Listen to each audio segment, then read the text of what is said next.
अस्सलाम वालेकुम dear student. आज का टॉपिक रेस्पिरेटरी डिसऑर्डर्स, सांस की बीमारियाँ। जैसा कि हम जानते हैं, कोई भी मशीनरी जब काम कर रही होती है लगातार, उसके अंदर खराबियाँ पैदा हो जाती हैं। बिल्कुल ऐसे ही जब कोई भी ऑर्गेनिज्म या कोई इंसान लगातार सांस ले रहा होता है, डिफरेंट इन्वायरमेंट के अंदर सांस ले रहा होता है, तो उसके रेस्पिरेटरी सिस्टम के अंदर कुछ प्रॉब्लम क्रिएट हो जाती हैं, डिजीज़ पैदा हो जाती हैं। यहाँ पर हम 4 डिजीज़ को डिस्कस करेंगे। फर्स्ट वन पे है ब्रोंकाइटिस। ब्रोंकाइटिस 2 वर्ड का मजमूआ है। इसमें ब्रोंक कहते हैं ब्रोंकाई, जो एयर पैसेजवे की ट्यूब्स हैं। आइटिस कहते हैं डिसऑर्डर्स या इन्फ्लेमेशंस को। तो इसकी डिफाइन क्या बनेगी? Bronchitis means inflammation in bronchi and bronchioles. Air passageway की 2 ट्यूब्स ब्रोंकाई या ब्रोंक्यूल्स के ऊपर जब स्वेलिंग इन्फ्लेमेशंस आ जाती है, उसे ब्रोंकाइटिस कहते हैं। जब स्वेलिंग आ जाती है, इसका इफेक्ट क्या होता है? In bronchitis the inner space of bronchioles decreases. Bronchioles के अंदर जो स्पेस होती है वो कम हो जाती है, जिससे क्या होता है कि फिर सांस मुश्किल से गुजरता है वहाँ से। इसको हम ग्राफिकली देखते हैं। ये नॉर्मल ब्रोंकस है। जब इसके ऊपर इन्फ्लेमेशन आ जाती है तो इसकी जो वाल्स हैं उसका साइज़ बढ़ जाता है, उसकी थिकनेस बढ़ जाती है, और उसके रिजल्ट में क्या होता है कि जो इसका इनर बोर है, अंदरूनी सुराख जो है वो कम पड़ जाता है, जिससे फिर सांस लेने में मुश्किल पैदा होती है। ब्रोंकाइटिस की 2 टाइप्स है। एक है इसमें एक्यूट ब्रोंकाइटिस, दूसरी होती है क्रोनिक ब्रोंकाइटिस। एक्यूट ब्रोंकाइटिस जो होती है ये शॉर्ट टर्म के लिए होती है, थोड़े अरसे के लिए होती है, तकरीबन 1 to 2 वीक्स, 14 डेज़ के लिए। ये एमसीक्यूज़ भी बड़ा इंपॉर्टेंट है। और इसमें जो क्रोनिक ब्रोंकाइटिस होती है ये लॉन्ग टर्म के लिए, ज़्यादा अरसे के लिए होती है। ये तकरीबन 3 मंथ से लेकर 2 ईयर्स तक हो सकती है। इसमें जो ब्रोंकाइटिस या ब्रोंक्यूल्स होती है ये परमानेंटली डैमेज हो जाते हैं। और ब्रोंकाइटिस में इसके अलावा और क्या होता है? इसमें जो म्यूकस प्रोड्यूसिंग सेल्स होते हैं, जो सेल्स म्यूकस प्रोड्यूस करते हैं, चिपचिपा सा मटीरियल प्रोड्यूस करते हैं, उनके नंबर ज़्यादा हो जाते हैं। और फिर यही म्यूकस जो है इसकी इनर वाल के अंदर जमा होता रहता है, जिससे फिर क्या होता है? इट ऑब्स्ट्रक्ट ब्रीथिंग, सांस लेने में दुश्वारी पैदा करता है। इसमें इसकी आप डेफिनेशन करोगे ब्रोंकाइटिस की, स्टार्ट से लेकर यहाँ तक डिजीज़ तक। देन इसकी टाइप्स है एक्यूट और क्रोनिक ब्रोंकाइटिस, इसे डिफाइन करोगे। और फिर इसके बाद आती है इसकी काजेज़, वजूहात, कि ब्रोंकाइटिस किस वजह से होता है। इन्फेक्शन बाय वायरसेस और बैक्टीरिया एंड केमिकल इरिटेंट्स, ये इसकी मेन वजह है। वायरस की वजह से कोई इन्फेक्शन, या बैक्टीरिया की वजह से, या फिर कोई केमिकल इरिटेंट हो सकता है, तंबाकू स्मोक वगैरह। नेक्स्ट इसके सिम्टम्स हैं। सिम्टम्स कहते हैं अलामात को, कि कैसे पता चलता है कि इस शख्स को ब्रोंकाइटिस है, कौन सी अलामात इसके अंदर ज़ाहिर होती हैं। पहला है कफिंग, खांसी होती है, वीजिंग होती है, खरखराहट के साथ सांस आता है इन्हें, फीवर, बुखार हो जाता है, चिल्स, ठंड लगती है, एंड शार्टनेस ऑफ ब्रीथ, सांस में दुश्वारी आती है। नेक्स्ट है इसका ट्रीटमेंट, मीन्स के इलाज क्या है इसका। ये बीमारी होगी, अब इसका इलाज कैसे करेंगे? मेडिकेशंस, कफ सुप्रेसेंट्स, इसमें ऐसा मेडिसिन दी जाती है जिससे कफ को कम किया जाता है, टू ईज़ ब्रीथिंग, जिससे सांस लेने में आसानी होती है। इसमें एंटीबायोटिक्स यूज़ की जाती हैं अगर ब्रोंकाइटिस किसी बैक्टीरियल इन्फेक्शन की वजह से हो जाएगा। एंटीवायरल मेडिसिन तब यूज़ करेंगे हम जब ब्रोंकाइटिस किसी वायरल इन्फेक्शन की वजह से होगा। Avoiding irritants like smoke and pollutions, इसमें धुएं या पोल्यूशन की वजह से जो इरिटेशंस होती है तो उससे अवॉइड किया जाएगा, जिससे क्या होगा कि फिर इस ब्रोंकाइटिस से बचा जा सकता है। और इसमें मेनली इसकी डेफिनेशंस आती हैं और इसकी टाइप्स आती हैं। फिर इसके बाद इसमें सिम्टम्स हो सकते हैं। What is the symptoms of bronchitis, mainly ये वाले क्वेश्चंस आते हैं इस टॉपिक में से। सम हाउ कभी ट्रीटमेंट भी पूछ लेते हैं, लेकिन ऊपर वाली जो 2 डेफिनेशंस हैं, सिम्टम्स और इसकी ब्रोंकाइटिस की डेफिनेशन, ये ज़्यादा रिपीटेड क्वेश्चंस हैं। Next second disease emphysema. Emphysema का मतलब होता है टू इन्फ्लेट, मतलब कि लंग्स का फूल जाना, भर जाना हवा से। इसे हम कैसे डिफाइन करते हैं? In emphysema the inner walls of alveoli become weak and then ruptures. Emphysema में क्या होता है कि एल्वुलाई की जो इनर वाल्स होती है वो पहले कमज़ोर हो जाती है, फिर रैप्चर टूट जाती है। फिर इसका इफेक्ट क्या होता है? दस बस one large air space is created instead of many small once. और उसके रिजल्ट में यहाँ पर एक बड़ी एयर स्पेस पैदा हो जाती है और उसका सरफेस एरिया क्या हो जाता है? कम हो जाता है। इसको हम ग्राफिकली देखते हैं।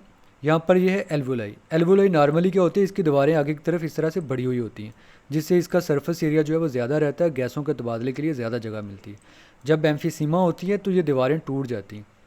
इन दीवारें टूटने के रिजल्ट में क्या होता है कि जो एयर सैक्स जो हैं, एल्वुलाई जो हैं, इनका साइज़ तो बढ़ जाता है, लेकिन इसमें जो सरफेस एरिया होता है वो कम हो जाता है।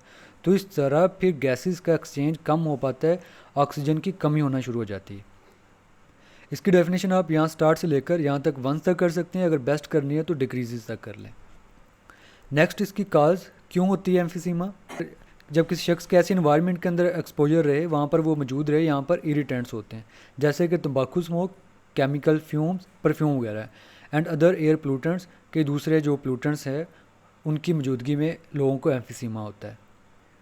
फिर इसके सिम्टम्स अलामात क्या होती हैं एम्फीसीमा में? शार्टनेस ऑफ ब्रीथ, सांस में दुश्वारी, क्रोनिक कफ, लंबे अरसे तक खांसी रहती है उन्हें, विद और विदाउट म्यूकस, और उसमें म्यूकस भी आता है खांसी के साथ या नहीं आता, वीजिंग, सांस में खरखराहट होती है, एंड चेस्ट टाइटनेस, सीने के ऊपर एक बोझ महसूस होता है। नेक्स्ट इसकी ट्रीटमेंट इलाज, medicine to relieve cough and breathing problem. इसमें ऐसी मेडिसिन यूज़ की जाती है जो कफ को रोकती है, जिससे फिर क्या होता है, सांस में जो प्रॉब्लम होता है वो बेहतर होता है, उसमें रिलीफ मिलता है। इसमें एक बड़ा इंपॉर्टेंट पॉइंट है, emphysema can't be cured completely. Emphysema को हम मुकम्मल तौर पर क्योर नहीं कर सकते। ये ऐसा इसलिए कहा जाता है कि जब एल्वियोलाई की जो ये दीवारें टूट जाती हैं ये दोबारा नहीं बन पाती। इसमें इसके सिम्टम्स को तो हम कम कर लेंगे, खांसी वगैरह को, इसकी जो वाल्स हैं ये दोबारा क्योर नहीं हो सकती। तो फिर ऐसे शख्स के अंदर यूँ समझ लें सारी ज़िंदगी के लिए गैसेस का जो तबादला है वो कम पड़ जाता है। पेपर के पॉइंट ऑफ व्यू से देखें तो एम्फीसीमा का जो ये डेफिनेशन है बड़ी इंपॉर्टेंट है। नेक्स्ट है नमूनिया। ये भी 2 वर्ड्स का मजमूआ है। यहाँ पर न्यूमन कहते हैं लंग्स को या कहते हैं डिजीज़ को। इसकी definition, pneumonia is an inflammation in the lungs due to infection in alveoli. क्या होता है, एल्वोलाई के अंदर जब इन्फेक्शन हो जाता है, इन्फेक्शन मतलब जब कोई बैक्टीरिया या वायरस अटैक करता है एल्वोलाई के अंदर, उसके ऊपर इन्फ्लेमेशन आ जाती है और इसको हम कहते हैं नमूनिया। इसकी काजेज़, मेन काज इसकी बैक्टीरिया, फिर इसके अलावा वायरसेस और फंगी वगैरह। इसका इफेक्ट क्या होता है, जब ये वाले बैक्टीरिया या वायरसेस या फंगी अटैक करते हैं एल्वोलाई के ऊपर तो एल्वोलाई के अंदर इन्फेक्शन काज करते हैं, उसके रिजल्ट में इसके अंदर पस पीप पैदा होना शुरू हो जाती है, जिसे हम बलगम भी कहते हैं, स्प्यूटम। इसके सिम्टम्स, अलामात, pneumonia patient suffers from high fever. जिन पेशेंट्स को नमूनिया होता है उन्हें तेज़ बुखार होता है, चिल्स, सर्दी लगती है, शॉर्टनेस ऑफ ब्रीथ, सांस में तंगी होती है, एंड कफ विद स्प्यूटम, खांसी आती है बलगम के साथ। इसकी ट्रीटमेंट इलाज, bacterial नमूनिया is treated by using antibiotics. Bacterial नमूनिया को क्योर करने के लिए एंटीबायोटिक्स का इस्तेमाल किया जाता है। अगर नमूनिया वायरल या फंगल की वजह से हो रहा है तो उसके लिए हम एंटीवायरल यूज़ करेंगे। अगर फंगल की वजह से हो रहा है तो उसके लिए हम एंटी फंगल ड्रग्स जो है उनका इस्तेमाल करेंगे। और इसके अलावा बैक्टीरियल वैक्सीन जो है ये भी अवेलेबल होती हैं और ये हम उन एरियाज़ के अंदर यूज़ करते हैं जहाँ पर नमूनिया के ज़्यादा चांस होते हैं। तो फिर इस तरह बैक्टीरियल नमूनिया से बचा जा सकता है। नमूनिया वाले टॉपिक में नमूनिया की डेफिनेशन इंपॉर्टेंट है, फिर उसके बाद इसके सिम्टम्स। ऑलमोस्ट सबके सिम्टम्स सेम है, कोई एक आधा जो सिम्टम्स है वो डिफरेंट है। 4th नंबर पर है अस्थमा। अस्थमा का मतलब होता है शॉर्टनेस ऑफ ब्रीथ, या इसे कहते हैं पेंटिंग। पेंटिंग का मतलब होता है तेज़ तेज़ सांस आना। इसकी define, it is an inflammation of bronchi in which bronchi and bronchioles swell and are constricted. इसमें क्या होता है, ब्रोंकाई या ब्रोंक्यूल्स के ऊपर स्वेलिंग आ जाती है। उनके ऊपर स्वेलिंग आने की वजह से वो क्या हो जाते हैं, कंस्ट्रिक्टेड, तंग हो जाते हैं, उनका जो इंटरनल बोर सुराख है वो कम पड़ जाता है। यहाँ पर इसको ग्राफिकली रिप्रेजेंट किया गया है। यहाँ पर नॉर्मल ब्रोंकस, उसका थिकनेस देखें, बट ये वाले इफेक्टेड ब्रोंकस है, इसका जो थिकनेस है वो बढ़ जाती है, जिसकी वजह से इसका इंटरनल सुराख पोर जो है वो कम हो जाता है और इसमें सांस जो है मुश्किल से गुजरता है। अब हम इसके सिम्टम्स देखते हैं। अस्थमा की क्या अलामात होती हैं? Recurring attack of shortness of breath, बार बार सांस की तंगी होती है, wheezing, whistling sound when breathing out, जब सांस बाहर निकाला जाता है सीटी की आवाज़ आती है, कफिंग, खांसी होती है, एंड चेस्ट टाइटनेस, सीने पे एक दबाव महसूस होता है। फिर है इसकी काजेज़। मेन काज है एलर्जेंस। एलर्जेंस ऐसे सब्सटेंस, ऐसे केमिकल्स को हम कहते हैं जो बॉडी के अंदर इरिटेशन पैदा करते हैं, उन्हें हम एलर्जेंस कहते हैं। वो डस्ट माइट्स हो सकते हैं, धूल के ज़रे हो सकते हैं, पोलन ग्रेन जो फ्लावर से निकलते हैं, मोल्ड, ये फंगी, ये फंजाई की एक टाइप है, फेफूंदी, ये हो सकती है, पेट डेंडर हो सकता है। इसमें जो पालतू जानवर रखे जाते हैं उनको जब डेंड्रफ हो जाती है तो उसकी वजह से अस्थमा होता है। और इसके अलावा एयर पोल्यूटेंट्स इसमें शामिल है, स्मोक, केमिकल फ्यूम्स, परफ्यूम वगैरह, एंड स्ट्रॉन्ग फ्रेगरेंसेस, तेज़ खुशबू जो होती है वो भी अस्थमा काज कर सकती है।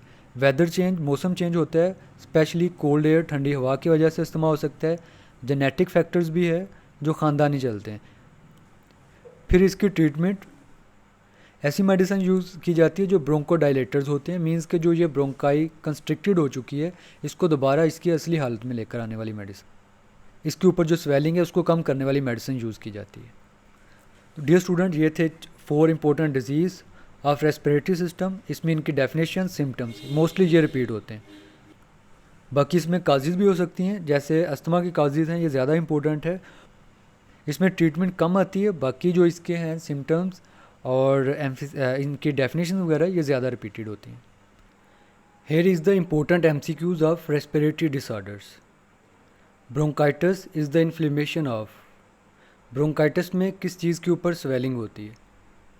Alveoli, trachea, bronchi and diaphragm. Correct option is Charlie.